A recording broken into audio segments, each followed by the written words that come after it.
السلام علیکم ضیاء آج کا سب سے ہاٹ ٹاپک چل رہا ہے فیمنزم. اس کے سلسلے میں 8 مارچ کو ایک مارچ ہونے جا رہا ہے, عورت مارچ. کیا آپ سمجھتے ہیں کہ یہ صحیح ہے, اور اس سلسلے میں آپ کی کیا رائے ہے؟ فیمنزم, اگر میں فیمنزم کے بارے میں بات کروں تو میں آج سے کچھ سالوں پہلے سے آؤں گا کہ ایک نجی ٹی وی چینل نے ایک بلڈنگ پہ چھاپا مارا, وہاں پہ فحاشی کے اڈے قائم تھے. اب جب اس کیمرہ مین اندر جاتا ہے نا تو ساری عورتیں ادھر ادھر بھاگ رہی ہوتی ہیں, کوئی اس کمرے میں چھپ رہی ہوتی ہے, کوئی اس کمرے میں چھپ رہی ہوتی ہیں, اپنے چہرے کو بس ڈھانپنے کی کوشش کرتی ہیں کیمرے کے سامنے ہمارا منہ نہ آ جائے, ہماری عزت کسی طرح سیف رہ جائے. فیس نہیں کر رہی فیس نہ کسی انہیں عورتوں میں سے ایک عورت تھی جو کہ بہت دلیر تھی. اس عورت نے نہ ادھر کو منہ چھپایا نہ ادھر منہ چھپایا, وہ ڈائریکٹ کیمرہ مین کے سامنے آتی ہے اور کیمرہ مین کے سامنے آ کے ایک جملہ کہتی ہے.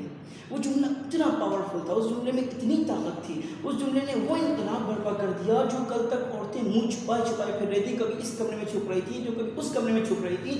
آج وہ ساری عورتیں پمفلیٹ لیے, بڑے بڑے پمفلیٹ لیے, کبھی سڑکوں میں, کبھی میدانوں میں, ہر طرف, کبھی سوشل میڈیا پہ, ہر طرف بڑے بڑے بینرز لیے نکلی ہوئی ہیں. اور ان کے ایک ہی نعرہ ہے, جو وہی نعرہ تھا جو نعرہ اس عورت نے لگایا تھا, وہی نعرہ ان کے بینرز پہ لکھا ہوا. اور نعرہ سمپلی یہی تھا کہ میرا جسم میری مرضی, تمہیں کیا ہے.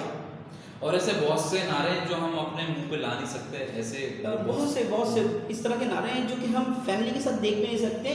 ایون کہ کسی کلچر کا حصہ نہیں ہے, یہ کسی معاشرے کا حصہ نہیں ہے, کسی مذہب کا حصہ نہیں ہے. کوئی مذہب اس طرح کی بےہودہ باتیں کرنے کی نہ اجازت دیتا ہے. مذہب تو کہتے ہیں تہذیب کو ہے, نہ کسی تہذیب نے اس بات کی اجازت دی, نہ کسی مذہب نے, نہ کسی باعزت گھرانے نے اس بات کی اجازت دی, نہ کسی معاشرے نے اس بات کی اجازت دی, جس طرح کے الفاظ اس پہ لکھے ہوئے ہوتے ہیں.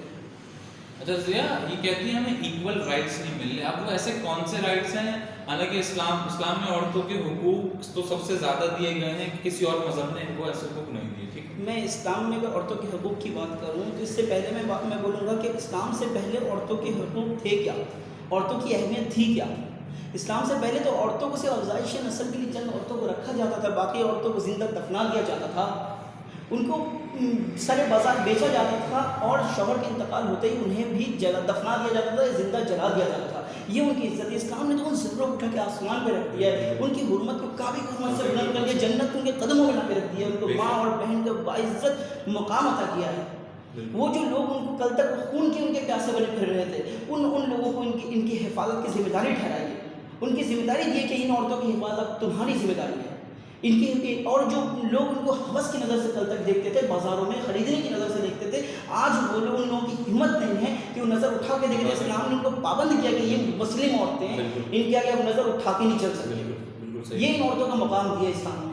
اب اسٹل یو آر سیئنگ کہ اسلام نے آپ کو کوئی مقام نہیں دیا, اسلام نے آپ کو کوئی عزت نہیں دیا. آپ کو ابھی عزت چاہیے, کون سی والی عزت چاہیے؟ آپ وہی پریویس دور کے مقام پہ جانا چاہتے ہیں جہاں عورتوں کو کھلونے کے طور پہ استعمال کیا جاتا تھا, جہاں عورتوں کو صرف اور صرف حوث کا نشانہ بنانے کے استعمال کیا جاتا تھا, جہاں عورتوں کی صرف اور صرف جسامت کی اہمیت دی جاتی تھی.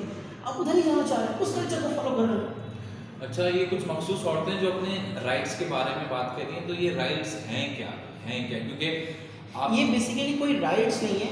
یہ وہ عورتیں تھیں جو کہ معاشرے سے ایک زمانے سے ایک بہت پرانا کلچر ہے. بالکل, یہ جو معاشرے سے کافی زمانے سے کٹی ہوئی تھی, یہ معاشرے میں انٹر ہونے کے لیے, معاشرے میں گھسنے کے لیے ان لوگوں نے ایک نیا ماڈرنائز سلوگن شروع کیا کہ میرا جسم میری مرضی. اس کو ماڈرنزم کا نام دیا. نہ اس کا کسی ماڈرنزم سے کوئی تعلق ہے, نہ ہی اس کا کسی تہذیب سے کوئی تعلق ہے, نہ ہی اس کا کسی مذہب سے کوئی تعلق ہے, ایون یہ کوئی مہذب گھرانے سے بھی اس کا کوئی تعلق نہیں ہے. اس ریلی میں, پچھلے سال کی ریلی میں جس طرح کے الفاظ لکھے ہوئے تھے, آپ نے بھی دیکھے, میں نے بھی دیکھے, اور اس میں ایک انکل آتے ہیں. مجھے سب سے زیادہ حیرانگی اس وقت ہوئی جب ایک انکل آتے ہیں, اپنی دونوں بیٹیوں کو لے کر آتے ہیں اور کہتے ہیں کہ نکاح معاشرے کی سب سے بڑی زنجیر ہے. اور ان کے کہنے کا مقصد کیا تھا؟ انہوں نے معاشرے سے آزاد کر دیا اپنی بیٹیوں کو. I am divorce, I am happy. کیا بتانا چاہ رہے تھے وہ معاشرے کو؟ یہ تو سب سے بڑی نالج اس معاشرے کے لیے. آپ نے معاشرے کو درس دیا کہ آپ ڈائیورس ہو جائیں, آپ ہیپی رہیں گے. یہ کیا درس دیا آپ نے معاشرے کو؟